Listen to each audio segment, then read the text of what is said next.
Wake up, buyer payer people. It's a beautiful day. Go grab yourself another cup of joe and say hello to Jim and Michelle Rhoads on the Buy Here Pay Here Morning Show. Take it away, you two.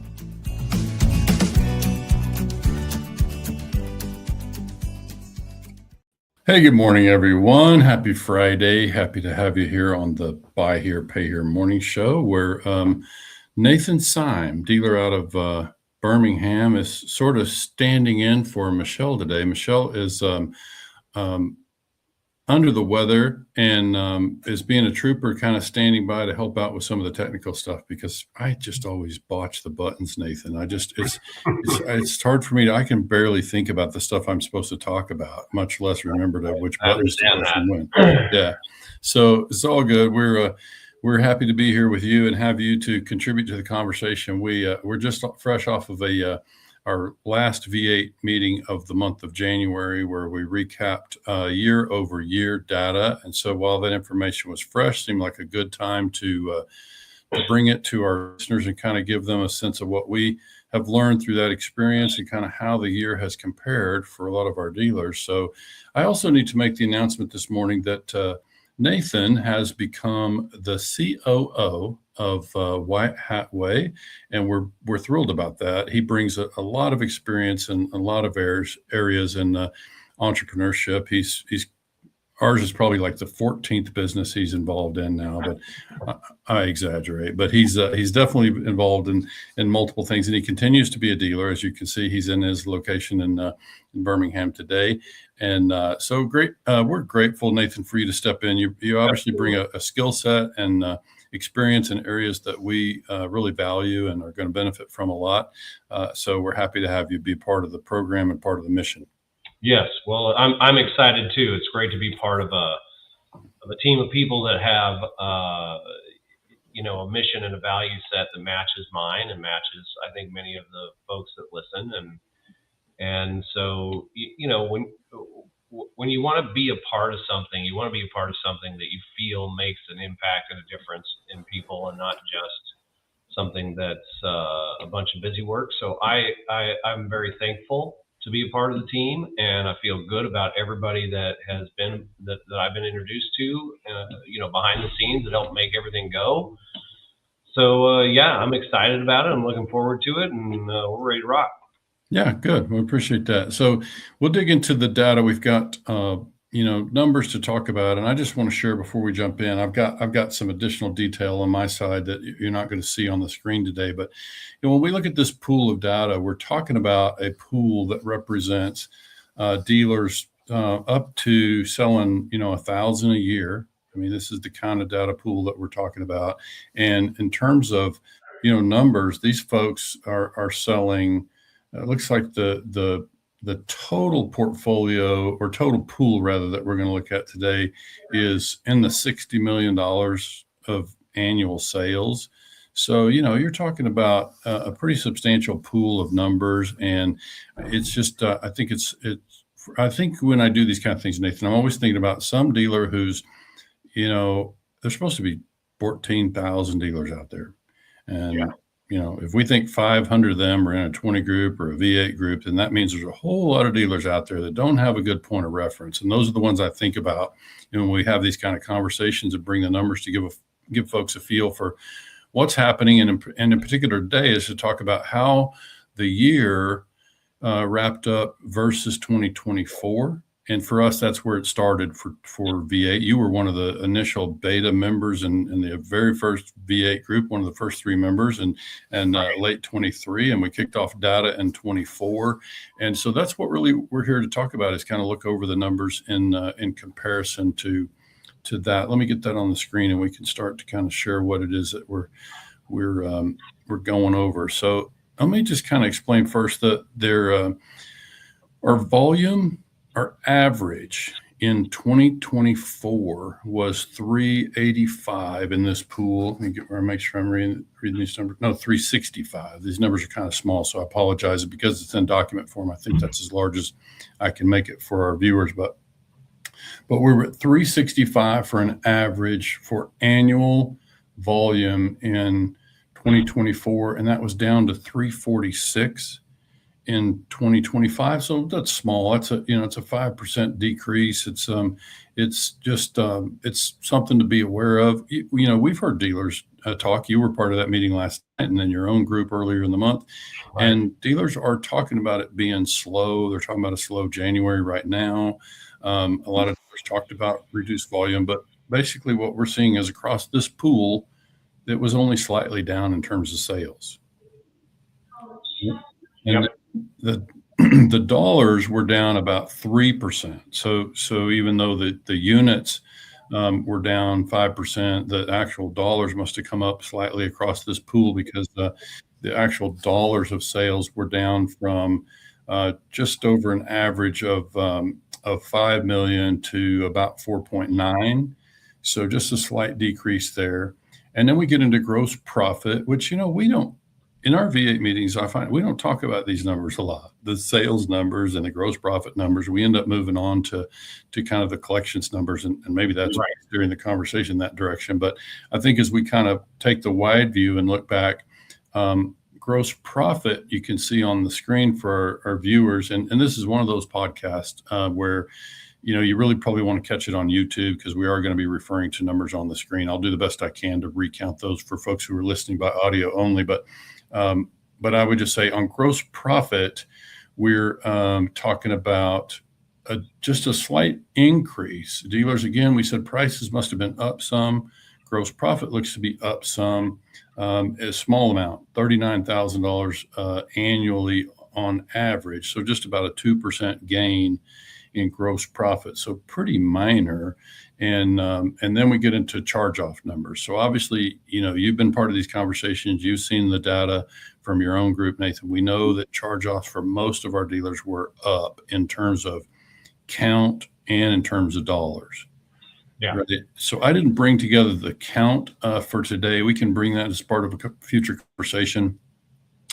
But when we get it to net charge-offs year over year, that number was up. We were showing an average of 1.082 for 2024, and the number was 1.467 in 25. So, that represents about a 35% increase. So that's a pretty substantial. And we know that a lot of dealers had a pretty rough 24 as well. Right. So, Right. It'd be good if we had the numbers going back beyond that. But I can say that, it shows that is an increase. And obviously, we're working to try to help dealers find ways to get that number down. You heard some things in your own meeting, I think, where we talked about, ways to reduce that. But kind of as a dealer yourself, what is your aim when it comes to looking at net charge-offs going in next year? As we talk about in our conversations in our groups, the only thing we can really do to cut down net charge-offs is to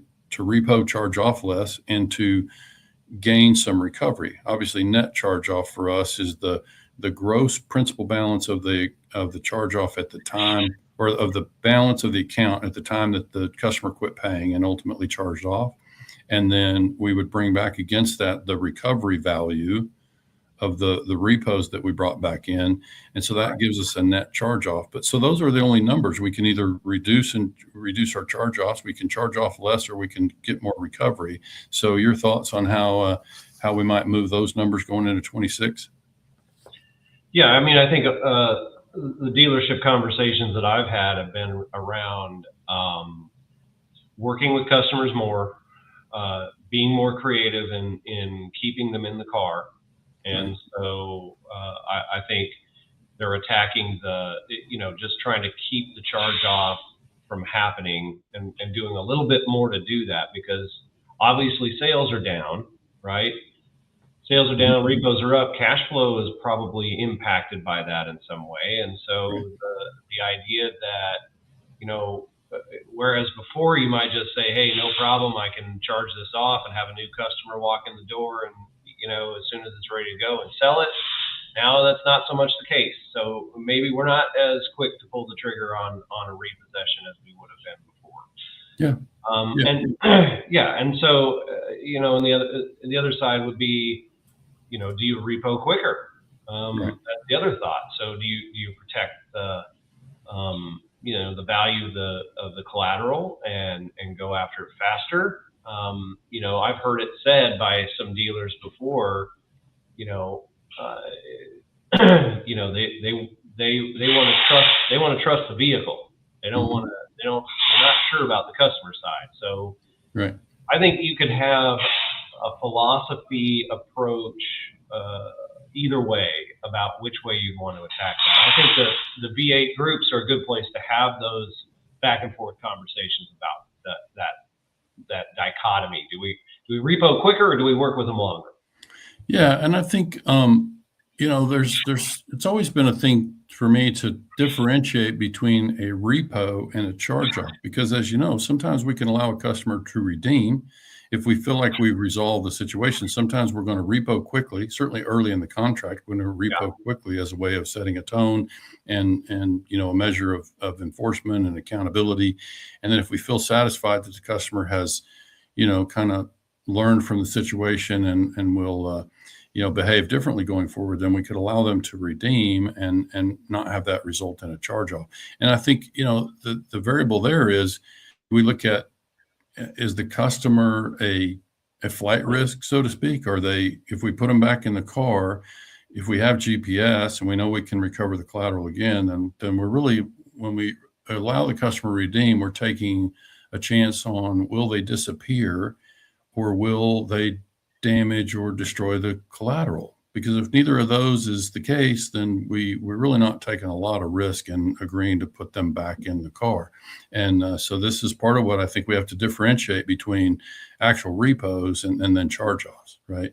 Yeah, and I think dealers, for the most part, have a pretty good sense of that. Like, is this a customer that I trust, or is this customer that just had a momentary life event that occurred that caught, we all ask the same questions, and there are reasons to say yes and reasons to say no.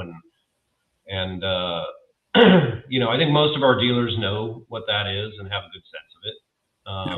But I do think if you repo quicker, the redemption is easier for the customer. I right? agree. The dollar amount's lower. And although the customer may feel a little offended because you repoed them quicker, right? You can also communicate with them, this is how we make sure that it's feasible for you to get your car back. We wait too long and the number becomes really difficult for you.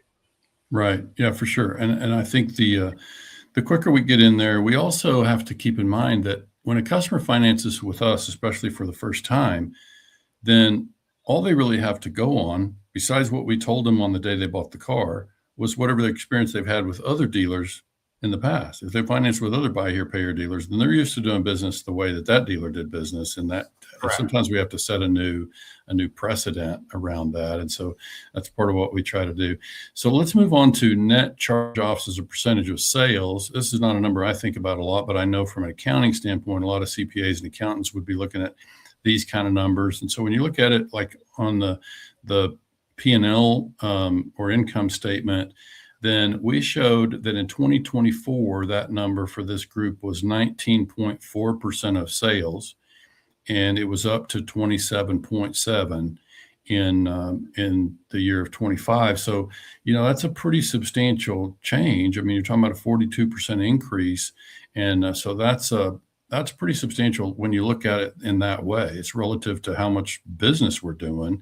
And so now it shows up on our income statement, and this is the difference for a lot of our dealers in being profitable and not. So we talked in some length in our meeting last night about, the difference in profit versus cash flow. And so we're going to get to some cash flow numbers here in just a little bit, but I think, for our CPAs out there, and we love them and need them.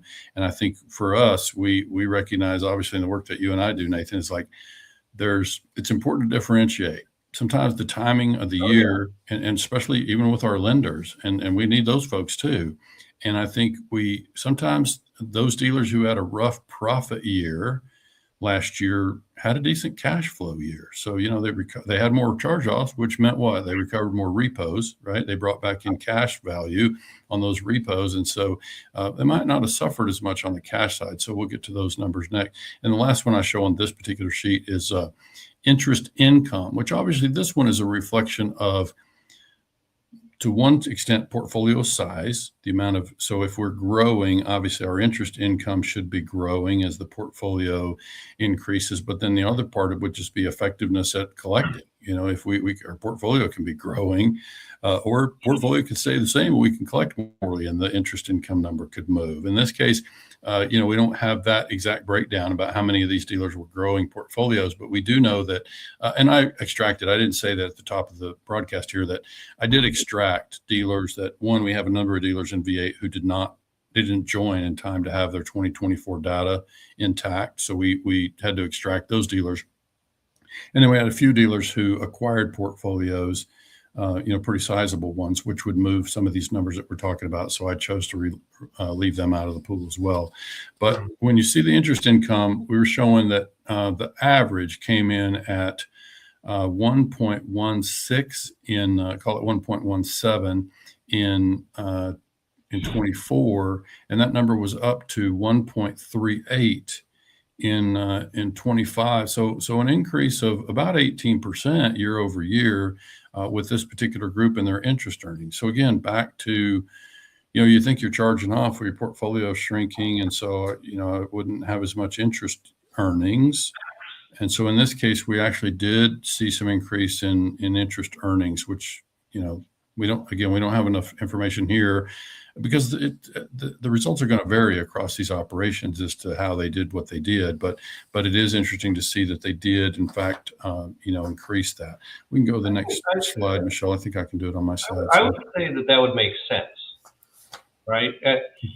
If you have more delinquency and you are working more with your customer base, then you will naturally be earning or realizing more interest on each payment than you would principal, because somebody gets behind, their payment might go to all interest and not any of it go to principal. There could be a combination of those things. You got if you're repoing more and you've got a lot more, the age of your portfolio is not as mature, and so you're getting that.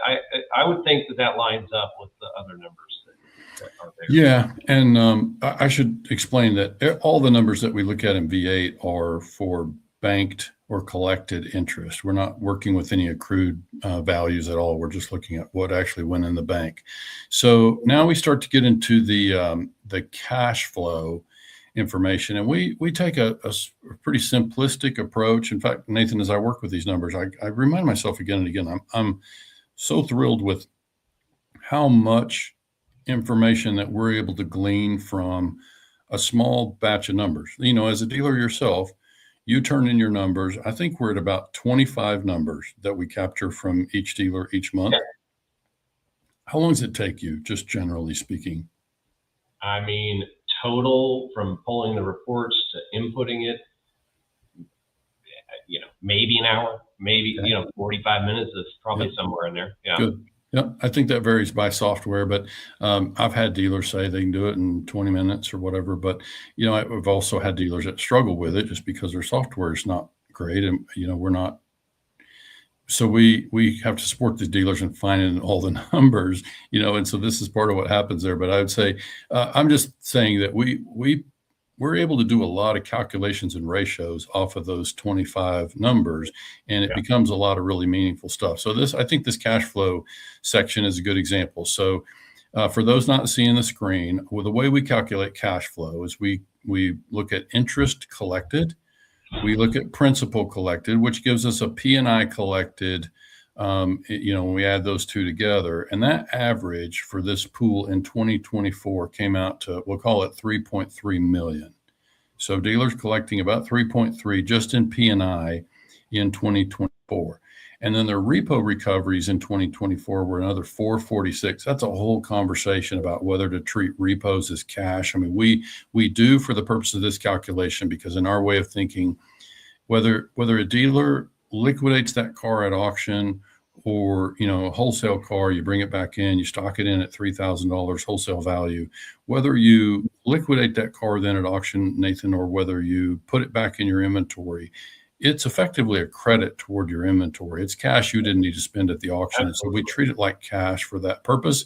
And so that's why, it shows up in our cash section there. So the total cash yield then on average in 2024 came out to 3.7.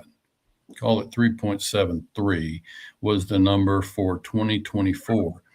And then the way we arrive at a cost of replacing inventory, we have the dealer's volume. We know the average cost of car. We know the down payment of what has sold. And so if we treat it like the dealer is always going to replace the units that have sold in the interest of maintaining the same inventory level, that's how we arrive at an approximated cost. I have it here as kind of an estimated inventory replacement cost after adjusting for the down payments, because we don't create a separate line item for down payments. We just adjust it from inventory. So you're really looking at roughly a cash in deal number. And those dealers averaged in 2024, 2.18 is the number on the screen. That was the cost.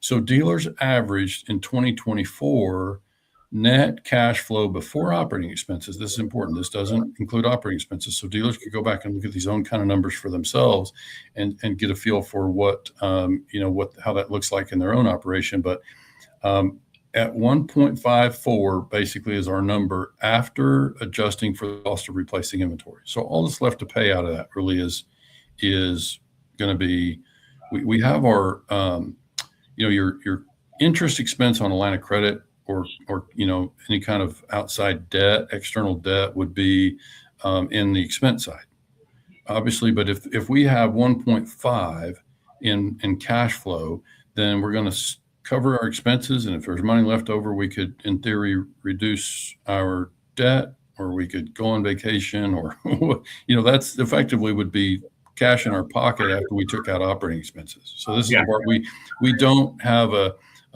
consistent method, and we don't validate operating expenses in V8. We just chose to keep it super simple, and that's one of the ways we do it.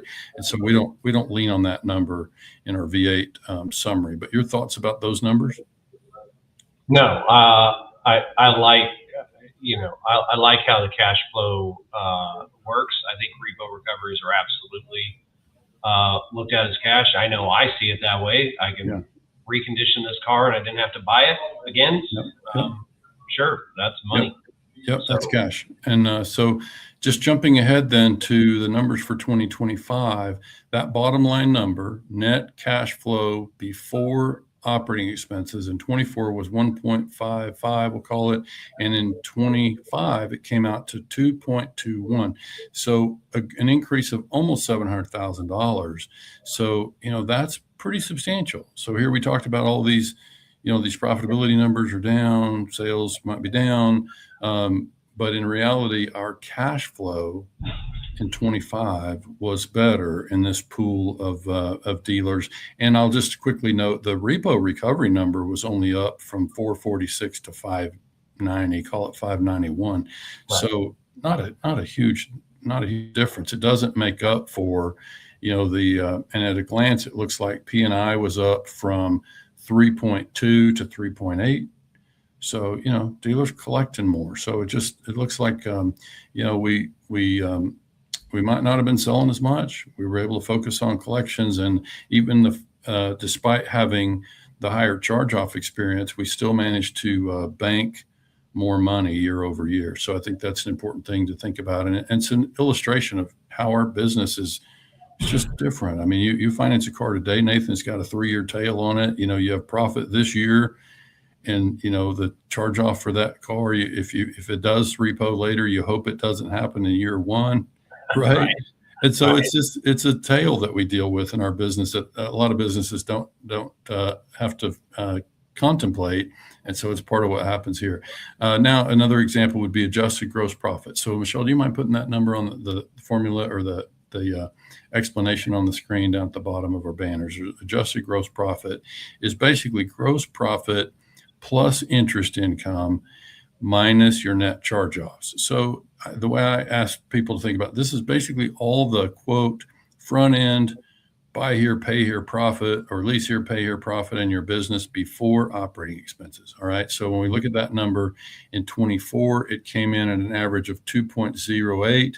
And in 25, it came in at 1.95. So, a decrease of about 6% on profitability. But so just right there on a single sheet, you can see that, cash flow and profit aren't always in the same conversation. They're not timed the same. And so we have to kind of be watchful about that. And then the last one I have is interest coverage. So this one is one that, and there's a form on that one too, Michelle, if you don't mind sharing that one. Interest coverage is a pretty significant one. I would say it's one of the go-to calculations for us. We track this on a rolling basis, on a year-to-date basis. And this is an important one for a lot of lenders to consider, because it's really a pretty good, if you had a one go-to metric on your portfolio health. A lender likes to see interest collections cover the cost of losses. So in this case, net charge-off. So that's our formula on interest coverage, is how much interest did we bring in? And in that same time period, what was our net charge-off experience? Did the interest that we collect cover our net charge-offs? And you think about, Nathan, in our business, one of the reasons you as a dealer have to charge more than Capital One has to charge a prime borrower is because you have higher risk. You can anticipate higher losses. That's why the interest rate is higher. And so when we look at interest coverage here, we're looking at, did that interest cover our losses, yes or no? And on average, our dealers actually, despite the heavier charge-offs, they averaged in a positive number. So in this case, you'd be looking for 100% or better. If you were, it's because we're looking at it as a percentage, you would want to cover 100% of your net charge-offs with interest. And so at this case, it came out in 24, it came out to 128.3% on average.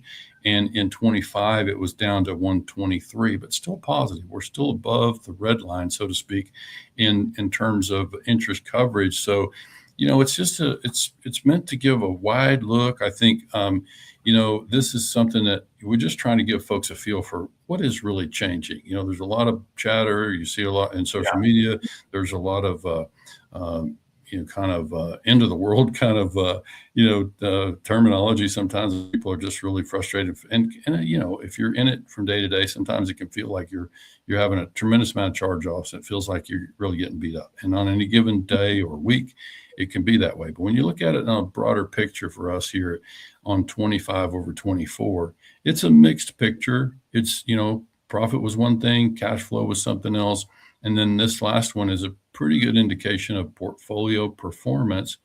And we were only down slightly year over year. So, and I would say, everybody says, oh, charge-offs were terrible in 24, and they were, and then they were worse in 25. And so, but for our pool of dealers, the average was above the line. So, it's apparently not as bad for everybody. Now, in fairness, I can say that, just like I always used to say about going to conferences, Nathan, it has been my experience that the people who go to the conferences and the ones who sit on the front row are sometimes the most successful dealers. Why? They're the ones who are most interested in comparing KPIs. They're the ones who are interested in education and learning and make sure they stay caught up on all the stuff, compliance and otherwise.